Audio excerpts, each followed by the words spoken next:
हमारे साथ रोजाना की तरह पंडित अरविंद शुक्ला जी मौजूद हैं, आपको दिख रहे हैं, जो आपको ये समझा रहे हैं कि आपको नवरात्र के दिनों में कैसे माँ को प्रसन्न करना है, माँ को खुश कैसे करना है, कौन सा भोग माँ को चढ़ाना है। आज क्योंकि तीसरा दिन है नवरात्र का, ये पावन त्योहार होता है हिंदू धर्म में, ऐसे में तीसरे दिन का क्या महत्व है, इस दिन आपको क्या करना है, क्या कौन कौन सी पूजा की सामग्री है, ये सब कुछ पंडित जी आपको आज बताने वाले हैं। पंडित जी जी जी, बहुत बहुत धन्यवाद आपका। देखिए, आज माँ भगवती का तीसरा दिन है और कहते हैं कि प्रथमम शैलपुत्री चा, द्वितीयाम ब्रह्मचारिणी, तृतीयाम चंद्र घंटे थी। तो आज माता चंद्र घंटा का दिन है और तीसरा जो दिवस है तृतीया तिथि आज चंद्र घंटा का है। वैसे ये भी बता दें कि तृतीया तिथि की ही वृद्धि हुई है, इसीलिए नवरात्र 9 की जगह 10 हैं।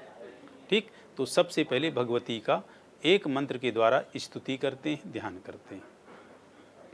घंटा शूलहलानि शंखमुसले चक्रम धनुषायकम हस्ताब्जैर्दधतिं घनन्तविलस क्षेतां सुतुल्यप्रभां गौरी देह समुद्भवां त्रिजगतां माधारभूता महा पूर्वामत्र सरस्वती मनुभजे शुंभादिदैत्यार्दिनीम।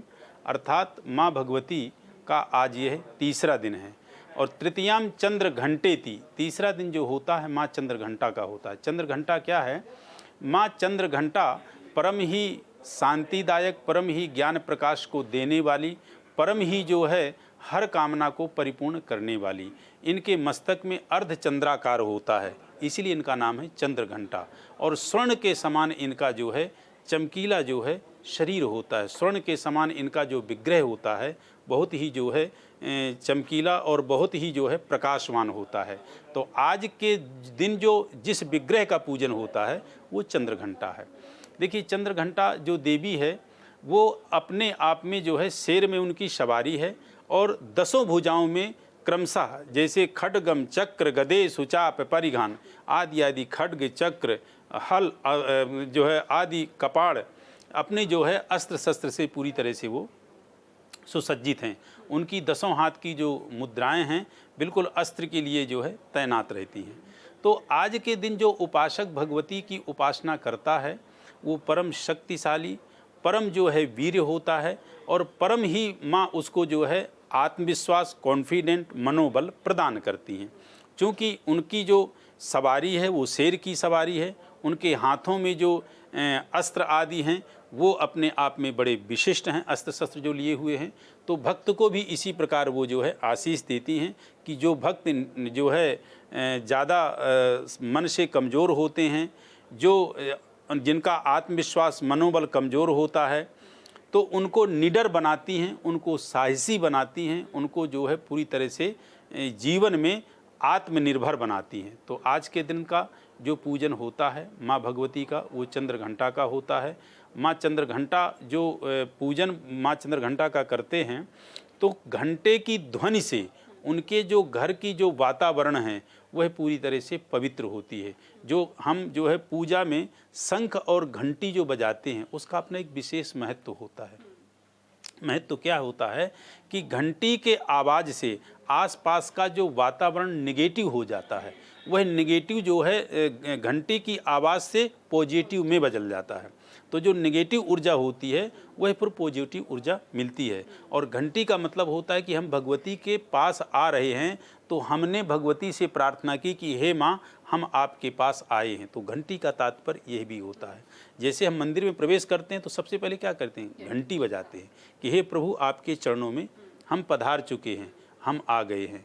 जो कि घंटी जब हम प्रवेश करते हैं तब बजाना चाहिए, जाते समय नहीं बजाना चाहिए। वो बजाना अनिवार्य नहीं है। लेकिन जैसे मंदिर के प्रांगण में प्रवेश करते हैं उस टाइम पे घंटी बजाना। तो ये तो पंडित जी तीसरे दिन का महत्व आपने बताया, साथ में ये भी बताइए हमारे दर्शकों को कि माँ चंद्रघंटा को कौन सा भोग प्रिय है, कैसे उन्हें प्रसन्न किया जाए, कौन से भोग लगा कर? देखिए, भोग का ये है कि तृतीयम चंद्र घंटे थी, इस दिन जो है माँ भगवती को केले का भोग लगाएं, कदली फल जिसको कहते हैं, केले का भोग लगाएं या गुड़ का भोग लगाएं। ये चीज़ें माँ को जो है विशेष पसंद हैं। और पूजा का विधान में सारा सब कुछ आपको जो है पहले दिन यानी प्रथम शैलपुत्री का जिस दिन आपको बताया है, उस दिन सारा आपको पूजन का विधान बता दिया है। पूजन आपको उसी प्रकार से करना है।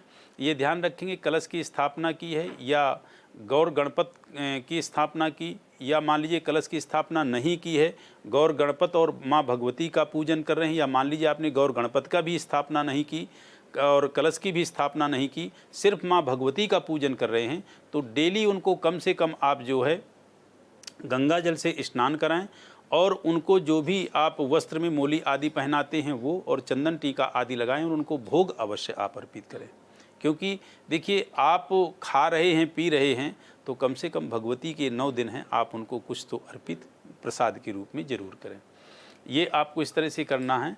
और चंद्र घंटा जो माता होती हैं वह भक्त को परम शक्ति प्रदान करती हैं। मान लीजिए कोई अपने जीवन में नीरस है, अब वो बार बार प्रयास कर रहा है, उसको सफलता नहीं मिलती है, तो कहते हैं ना कि वो नित्य जीवन के संघर्षों से जब टूट चुका हो अंतर्मन, फिर सुख के मिले सफलता का रह जाता कोई मोल नहीं। मान लीजिए व्यक्ति नीरस हो गया है, परेशान हो गया है, बहुत संघर्ष कर रहा है, उसको कोई सफलता नहीं मिल रही है, तो उस सफलता पाने के लिए, उस मान लीजिए जीवन में कोई सफलता नहीं मिल रही है, तो शीघ्र सफलता पाने के लिए माँ चंद्रघंटा की आराधना परम जो है जरूरी है। और माँ चंद्रघंटा उसके अंदर ओज तेज और परम जो है ज्ञान प्रकाश जो है प्रदान करती हैं। ये माँ चंद्रघंटा जो है, वैसे तो सभी देवियाँ माँ पार्वती की ही अंश हैं, ये भगवती का जो है तीसरा स्वरूप है चंद्रघंटा, और शेर में सवार हो के बैठी हैं। तो माँ भगवती का उसी प्रकार जो है आप करें, जैसे आज आप जो है माँ भगवती के वाहन का जो है भी आप पूजन करें। जैसे माँ भगवती को आप चंदन टीका आदि लगाती हैं, यदि सिंह के वाहन में है जिस दिन तो सिंह का करें, वृष वाहन में है, जिस वाहन में वो बैठी हुई हैं उस वाहन का आप जरूर जो है पूजन करें। पूजन का तात्पर्य कि उनको आप जो है चंदन आदि अवश्य लगाएं। और फिर आप जो है माँ भगवती के मंत्रों का जाप करें, जो भी मंत्र आपको आते हैं। नहीं कुछ आता है तो आप जो है ओम दुन दुर्गाय नमः या दुर्गा चालीसा या सिद्ध कुंजिका स्तोत्र या दुर्गा सप्तशती का कोई भी अध्याय, और मैं तो ये कहता हूँ कि दुर्गा सप्तशती का चतुर्थ अध्याय तो इतना उत्तम है कि उस अध्याय को व्यक्ति डेली पाठ करे, क्योंकि उसमें ऐसी स्तुति है कि व्यक्ति के जीवन में यदि किसी भी प्रकार की विघ्न है, बाधा है, शारीरिक रोग बीमारी है, संतान से परेशान हैं या संबंध रिश्ते नहीं चल रहे हैं, हाँ, माँ चंद्रघंटा का जो तीसरा दिन है, मान लीजिए जिन पति पत्नी के बीच में स्ट्रेस है, तनाव है, तो वो जरूर चंद्रघंटा के दिन जो है माँ चंद्रघंटा का जो है पूजन करें। और एक मंत्र बड़ा विशिष्ट है जिसका जाप करें। मंत्र क्या है?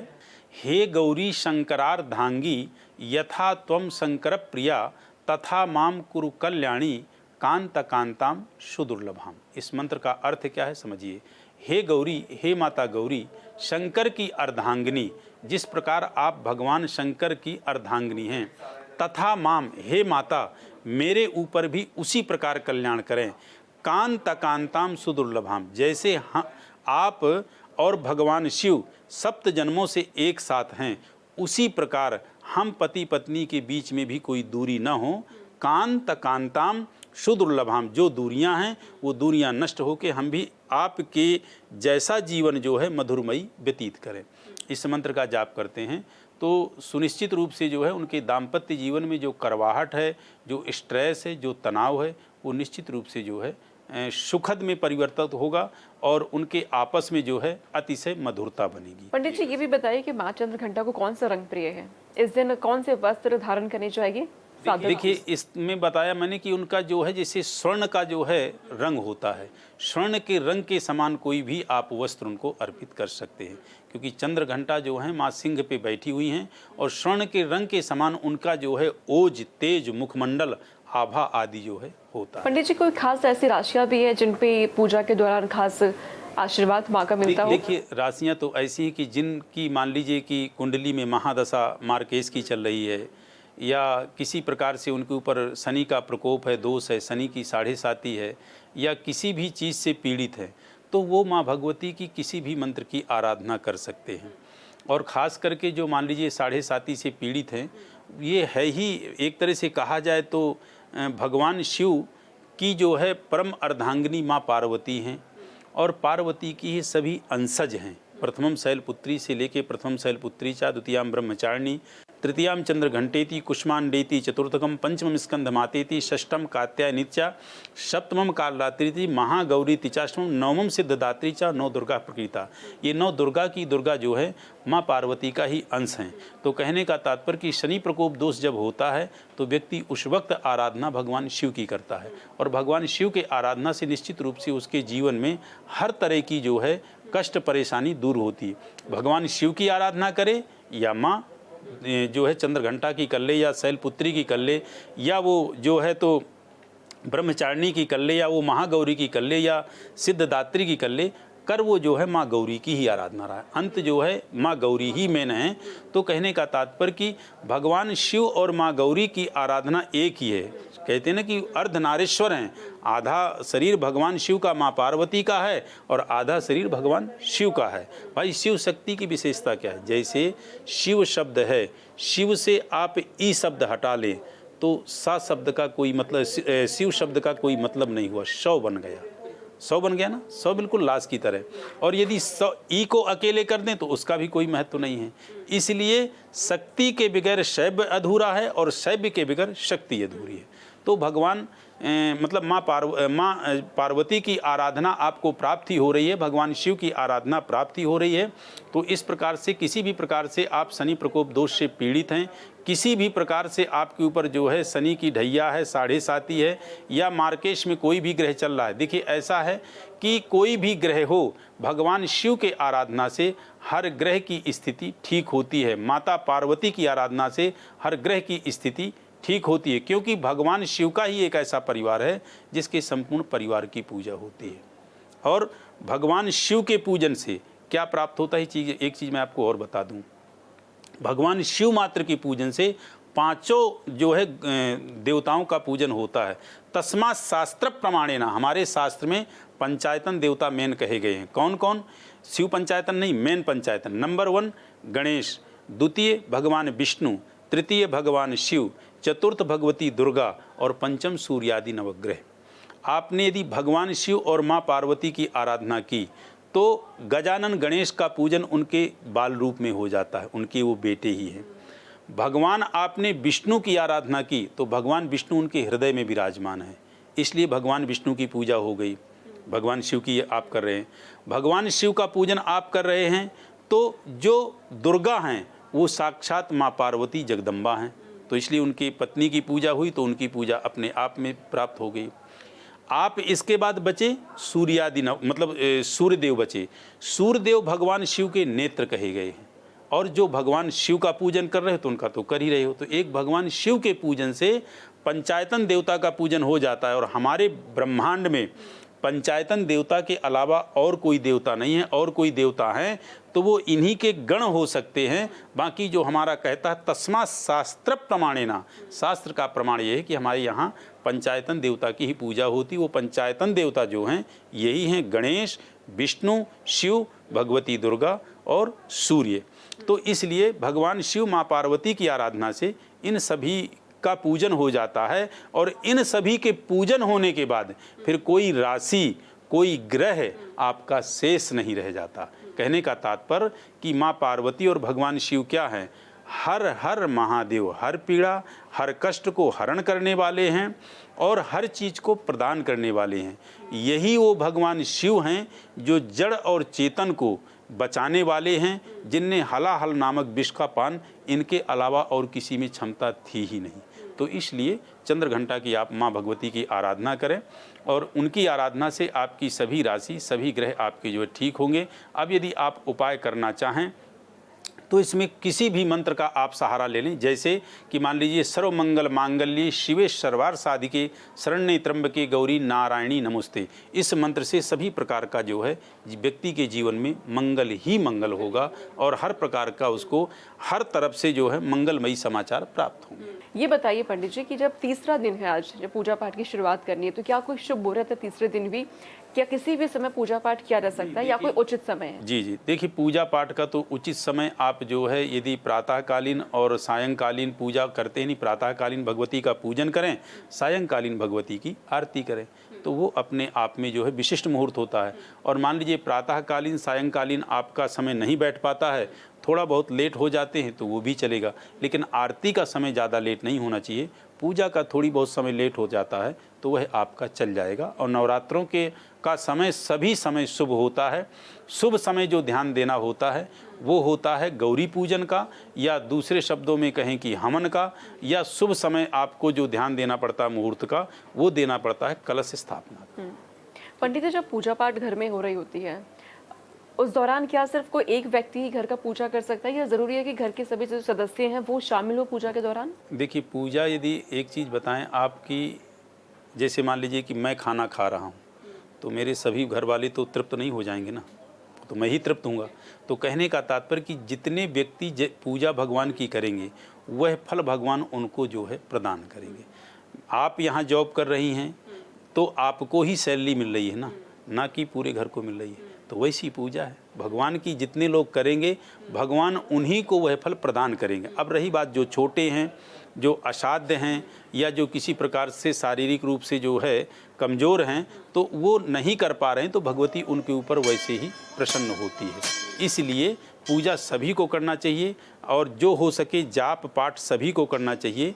बाकी यदि मान लीजिए कि घर का कोई बुजुर्ग कर देता है तो और अति उत्तम है, उसका आशीष सभी को प्राप्त हो जाता है। पंडित जी, कोई ऐसा भी कोई आसान सा उपाय, कोई मंत्र है कि अगर हम पूजा पाठ नहीं कर पा रहे, हमें सुबह सुबह दफ्तर की ओर जाना है, चाहे महिला है चाहे पुरुष है दोनों ही, वो सिर्फ और दफ्तर में रहने के दौरान या फिर जहाँ भी उन्हें जाना है वहाँ रहने के दौरान वो उस मंत्र का जाप पूरे दिन करते रहे? देखिए उस मंत्र का जाप तो करता रहे, लेकिन उसके लिए शुद्धता चाहिए।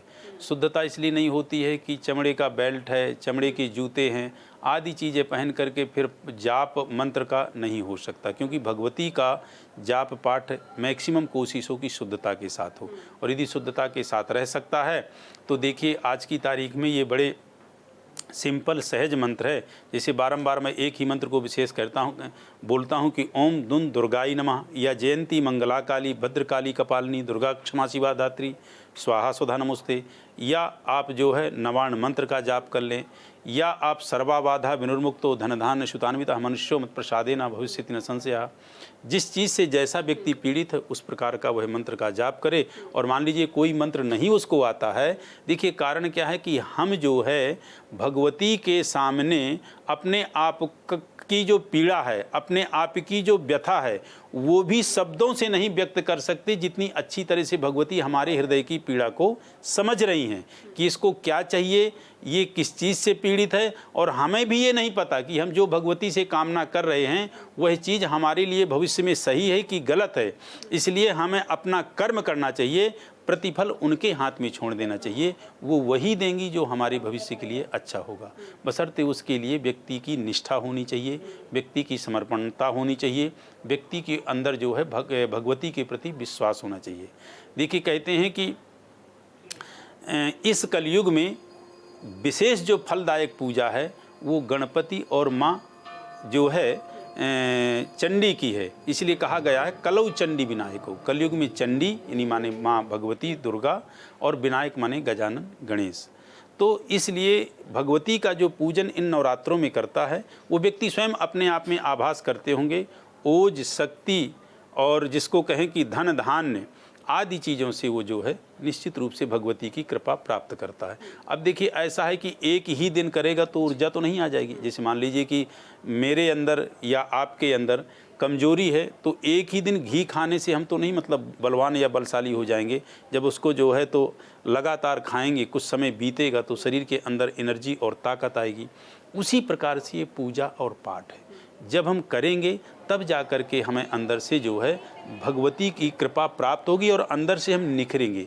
देखिए कारण क्या है कि जब हम जो है कोई मान लीजिए जैसे आप खाना हम एक दिन ना खाएं तो वीकनेस होगी, 2 दिन ना खाएं तो और कमजोरी होगी, 3 दिन ना खाएं तो और ज़्यादा कमजोरी होगी, बिस्तर पकड़ लेंगे। उसी प्रकार ये आध्यात्म की चीज़ होती है कि जो पूजा होती है, पाठ होती है, हमारी सूक्ष्म चीज़ों को बलिष्ठ करती है। मन, बुद्धि, विवेक, चित्त, अंतःकरण जब इनको एनर्जी देती है तब हम अपने जीवन में किसी भी प्रकार से कोई गलती नहीं करते हैं। क्यों? क्योंकि अंतःकरण से हमारे अंदर ज्ञान आ जाता है, दया और करुणा आ जाती है, और सबसे ज़्यादा हमारी चित्त और हमारी जो है बुद्धि को पवित्र करते हैं। कहते हैं कि जाको प्रभु दुख दारुण दीन्हा, ताकि मति पहले हर लीना। जिस व्यक्ति को भी परमपिता परमात्मा को दुख दारुण देना होता है, सबसे पहले उसके मति का हरण करते हैं। मति माने बुद्धि, मति माने विवेक। जब मति और बुद्धि का हरण होता है तभी व्यक्ति गलत निर्णय लेता है, और गलत निर्णय से तभी उसका विनाश होता है। विनाश काले विपरीत बुद्धि। तो इस तरह से जो है व्यक्ति को ध्यान देना चाहिए। और एक दिन की पूजा पाठ या एक हफ्ते की पूजा पाठ से कुछ नहीं होगा। जब आप कंटिन्यू जो है भगवान के शरणागत होंगे, निश्चित रूप से भगवान आपके ऊपर कृपा करेंगे। तो ऐसे आप जो है चंद्रघंटा माँ का जो है पूजन करें, उनकी कृपा प्राप्त करें। और सामग्री नहीं है, कोई बात नहीं है, आपके पास जो भी है उस चीज़ का आप भोग लगाएं और भगवती से आप प्रार्थना करें कि हे माँ, मुझ पे आप कृपा करें। मत समापातकी नास्ति पापग्नि तत्समान ही एवं ध्यात्वा महादेवी यथा योग्यम तथा कुरु।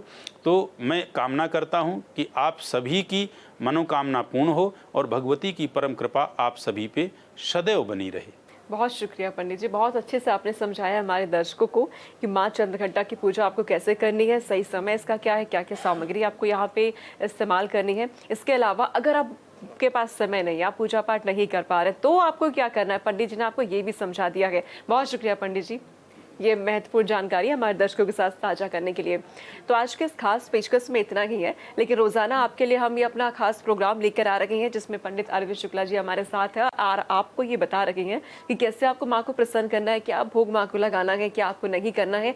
पूजा पाठ की पूरी विधि विधान क्या है। तो रोजाना आपको जुड़ना है हमारे साथ भारत एक्सप्रेस पे। नमस्कार।